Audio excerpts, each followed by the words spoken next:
नमस्कार दोस्तों, स्वागत है आपका आपके अपने YouTube चैनल अपनी कोचिंग पे। आज हम बात करने वाले हैं एसएससी एमटीएस के 19 मई के फर्स्ट एंड सेकंड शिफ्ट के आए हुए प्रश्नों के बारे में। चलिए वीडियो स्टार्ट करते हैं। पहला क्वेश्चन पूछा था इंग्लिश में, टेंगल का एंटोनियम क्या होगा? तो इसका सही होगा फ्री, डिटेच, अनटेंगल, एक्सट्राइकेट। अगला क्वेश्चन पूछा था कॉन्ट्राइट का सिनोनियम, इसका मतलब होता है पश्चातापी। तो इसका सही उत्तर होगा रिपेंटेंट, पेनिटेंट, कॉन्ट्राइट। अगला क्वेश्चन पूछा था कॉन्ट्राइव का सिनोनिम, इन दोनों में से एक पूछा था, पता नहीं स्टूडेंट ने बताया था, लेकिन उसने बताया ये था कॉन्ट्राइव तो होगा या कॉन्ट्राइव होगा, ऐसा कुछ बोला था उसने। तो कॉन्ट्राइव का सिनोनियम होगा, ये क्वेश्चन पूछा था। तो इसका कॉन्ट्राइव का मतलब होता है आविष्कार करना, तो इसका सही मतलब होता है, सिनोनिम होगा invent, device, inventory, contrive, discover, open.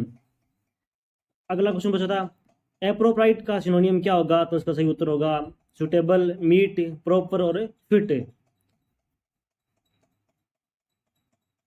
अगला क्वेश्चन है मणिपुरी नृत्य किस विषय पर आधारित है? पूछा था कि इसमें क्या क्या होता है। तो इसका सही उत्तर होगा भगवान कृष्ण और राधा की प्रेम कहानी पर आधारित है ये। अगला क्वेश्चन है इनमें से कौन तीसरा उपभोक्ता है? ये ऑप्शन दिया हुआ था, ऑप्शन हमें मिला नहीं, तो हमने जितने भी सारे थे इन चार में से कोई एक था, तो हमने वो इंक्लूड किए हैं।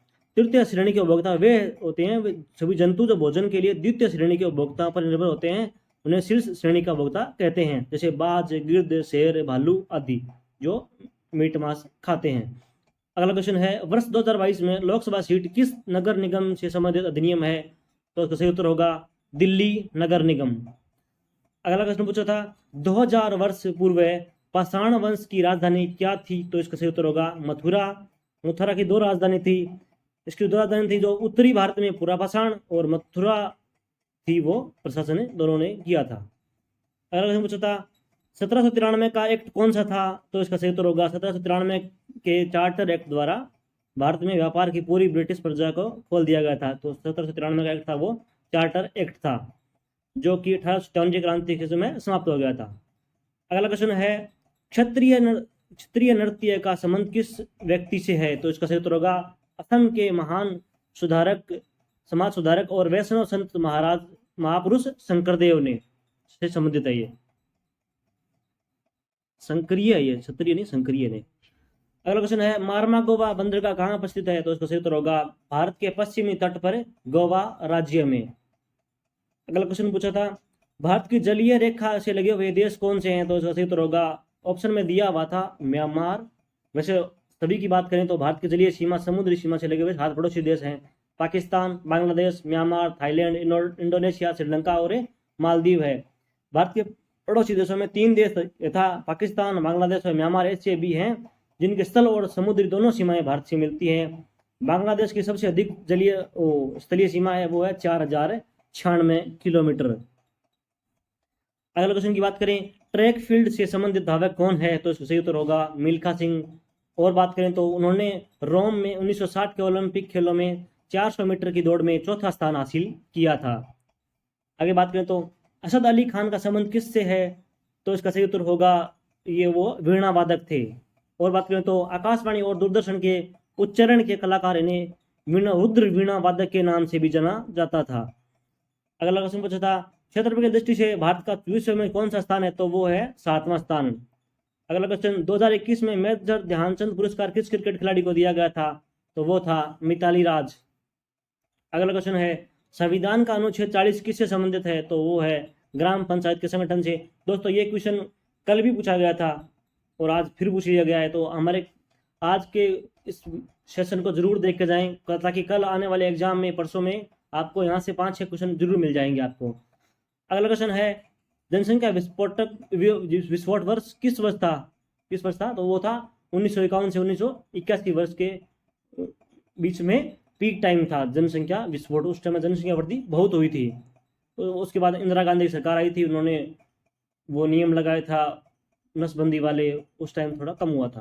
अगला क्वेश्चन पूछा गया था 50 नंबर के चीफ जस्टिस ऑफ इंडिया कौन है? तो वो है धनंजय जसवंत चंद्रचूड़। दोस्तों ये क्वेश्चन अगले शिफ्ट में, सेकंड शिफ्ट में फिर पूछा गया था। पहले फर्स्ट शिफ्ट में पूछा गया था, उसके बाद सेकंड शिफ्ट में फिर पूछ लिया गया था। अगला क्वेश्चन है राष्ट्रकूट की दूसरी राजधानी कौन सी है, तो वो है, इसके संस्थापक थे दंती देव, इन्होंने मालखेड़ा को अपनी राजधानी बनाया था। तो राष्ट्रकूट की राजधानी है मालखेड़। अगला क्वेश्चन की बात करें तो सबसे बड़ा महासागर कौन सा है, तो वो है प्रशांत महासागर। कल पूछा गया था सबसे छोटा महासागर कौन सा था, वो था आर्कटिक महासागर। दोस्तों ये क्वेश्चन इन्हीं टॉपिक पे घुमा घुमा के इन्हीं पे पूछ रहे हैं। तो ये प्रश्न दिए गए हैं उनसे रिलेटेड आप बिल्कुल जरूर पढ़ के जाएं, शास्त्रीय नृत्य से, लोक नृत्य से, खेलों से, ऐसे जरूर पढ़ के जाएं आप। मकर संक्रांति में किस देवता की पूजा की जाती है, तो वो है सूर्य देव की। अगला क्वेश्चन है फ्लूड ऑफ फायर पुस्तक के लेखक कौन है, तो वो है अमिताभ घोष। दोस्तों 2022 की जितनी पुस्तक हैं उनको आप जरूर याद करके जाएं, उनमें से एक क्वेश्चन जरूर पूछा जा रहा है।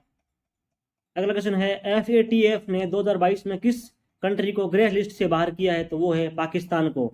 ये पाकिस्तान पिछले 4 साल से ग्रे लिस्ट में था। आगे बात ये पूछ सकते हैं आगे कि ग्रे लिस्ट में शामिल किसको किया है हाल ही में, तो वो है दक्षिण अफ्रीका और नाइजीरिया को मनी लॉन्ड्रिंग और आतंकवाद के वित्त पोषण से निपटने में विफल रहने के लिए देशों की अपनी ग्रे सूची में शामिल कर लिया गया FATF ने। अगले क्वेश्चन की बात करें साइमन कमीशन का उद्देश्य क्या था, तो उसका उद्देश्य था संवैधानिक सुधार के प्रश्न पर विचार करना। वो था साइमन कमीशन वो आया था, उसमें 3 लोग आए थे, वो 1943 में आया था साइमन कमीशन। अगले क्वेश्चन की बात करें तो a brief history of time पुस्तक के लेखक कौन है, तो इसका सही उत्तर होगा स्टीफन हॉकिंस। ये एक खगोल शास्त्री थे और महान वैज्ञानिक थे। अगले क्वेश्चन की बात करें तो कोशिका की खोज किसने की थी, तो वो थे रॉबर्ट हुक ने। अगले क्वेश्चन की बात करें संविधान के अनुच्छेद 19 से 22 किस से संबंधित है, वो है स्वतंत्रता के अधिकार से संबंधित है। अगले क्वेश्चन की बात करें SAFL सफल अभियान किस राज्य के द्वारा शुरू किया गया, तो वो है महाराष्ट्र।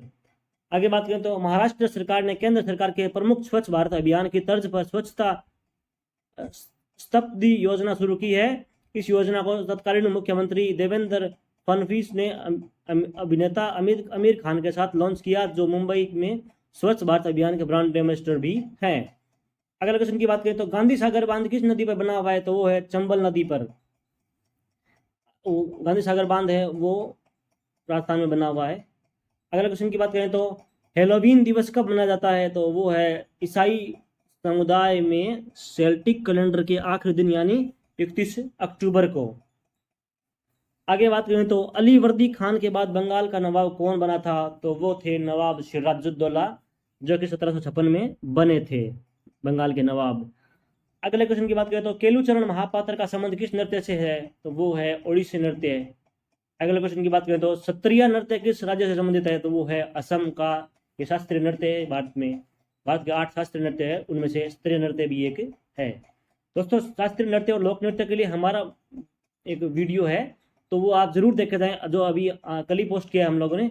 तो वो उसमें SSC MTS के लिए वो स्पेशलिस्ट है, वो वीडियो बहुत ही कारगर साबित होगा आपके लिए। आप जरूर देख जाएं उस वीडियो के लिए, आपको उस वीडियो से एक भी क्वेश्चन बाहर नहीं आएगा। अगर आपने ध्यान से पढ़ लिया है तो एक क्वेश्चन बाहर जाने की संभावना नहीं है। अगले क्वेश्चन की बात करें तो प्रथम भारतीय एवं एकमात्र टेनिस खिलाड़ी हैं जिन्होंने एक साथ ओलंपिक खेलों में सात ओलंपिक खेलों में भाग लिया, जिन्होंने सात नहीं है वो 7 है, जिन्होंने 7 ओलंपिक खेलों में भाग लिया है, तो वो है लिएंडर पेस।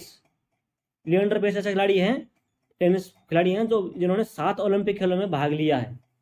अगले क्वेश्चन की बात करें तो जब 2 टेक्टोनिक प्लेटें पास होती है तो क्या होता है, तो वो एक अभिसरण प्लेटेसिमा बनाती है। दोस्तों ये परसों पूछा गया था कि हिमालय पर्वत है वो किस प्रकार का बना हुआ है, तो वो था वलित पर्वत श्रृंखला। कल पूछा गया था कि कौन सी प्लेटों से बना हुआ है, तो वो थी टेक्टोनिक प्लेटें थी। आज पूछ लिया गया है तो जो टेक्टोनिक प्लेटें पास होती है तो क्या होता है। ये दोस्तों हिमालय से तीन दिनों में लगातार 3 बार प्रश्न पूछ लिया गया है। अगला क्वेश्चन की बात करें तो संस्कृत भाषा की उत्पत्ति किससे हुई है, तो इसका सही उत्तर होगा कई पुरानी इंडो आर्यन जैसी भाषाओं से ये जोड़ती है। इनका ऋग्वेद में भी इसका मिलता है प्रमाण। अगला क्वेश्चन है दिलरस बानो बेगम के मकबरे को किस नाम से जाना जाता है, तो वो है बीबी का मकबरा, जिसे दक्षिण भारत का ताजमहल भी कहते हैं।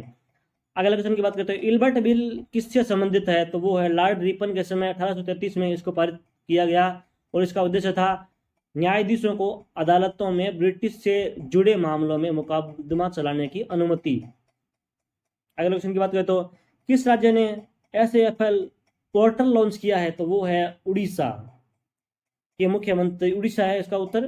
तो आगे और बात करें तो उड़ीसा के मुख्यमंत्री नवीन पटनायक ने किसानों के लिए SAFL यानी simplified application for agriculture loan common credit portal launch किया है। एक सफल योजना थी, वो स्वच्छ भारत अभियान से जुड़ी थी, वो तो महाराष्ट्र में शुरुआत हुई थी उसकी।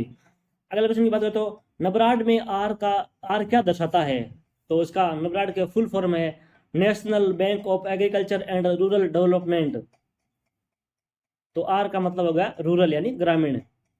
अगले क्वेश्चन की बात करें तो डाटा बिल 2021 किससे संबंधित है? तो इसका सही उत्तर होगा डेटा विदेशी सर्वर में रह सकता है लेकिन उसमें वर्किंग कॉपी देश को सौंप देवे, ये उसका सही उत्तर होगा। अगला क्वेश्चन है करो या मरो का नारा जो गांधी जी ने दिया वो किस आंदोलन में दिया? तो वो था भारत छोड़ो आंदोलन में इन्होंने करो या मरो का नारा दिया था। अगले क्वेश्चन की बात करें तो ब्रजभूषण काबरा किससे संबंधित है? तो वो है शास्त्रीय संगीत, जो एक गिटारिस्ट है वो है ब्रजभूषण काबरा। ये जोधपुर के एक प्रख्यात संगीतज्ञ परिवार में जन्मे हुए थे। अगले क्वेश्चन की बात करें तो राज्यपाल बनने की न्यूनतम आयु कितनी होनी चाहिए? तो वो है 35 वर्ष। अगला क्वेश्चन चाय से संबंधित शहर कौन सा है? तो इसमें दोस्तों ऑप्शन का हमें पता नहीं था क्या दिया था, लेकिन इन्हीं 4-5 में ऑप्शन 3-4 में से दिया हुआ था। तो ये इस प्रकार है दार्जिलिंग है, जलपाईगुड़ी और कुछ बिहार जिले के प्रमुख चाय उत्पादक केंद्र हैं। इन 3 में से कोई ऑप्शन था। और बात करें तो 161.49 मिलियन किलोग्राम चाय के उत्पादन के साथ तमिलनाडु 30 स्थान पर है, जबकि 56.63 मिलियन किलोग्राम के साथ केरल 4थे स्थान पर है। ये 3 तो पहले है और ये चौथा और 5वें स्थान पर है। अगले क्वेश्चन की बात करें तो जीव विज्ञान के जनक कौन है? तो वो है अरस्तु।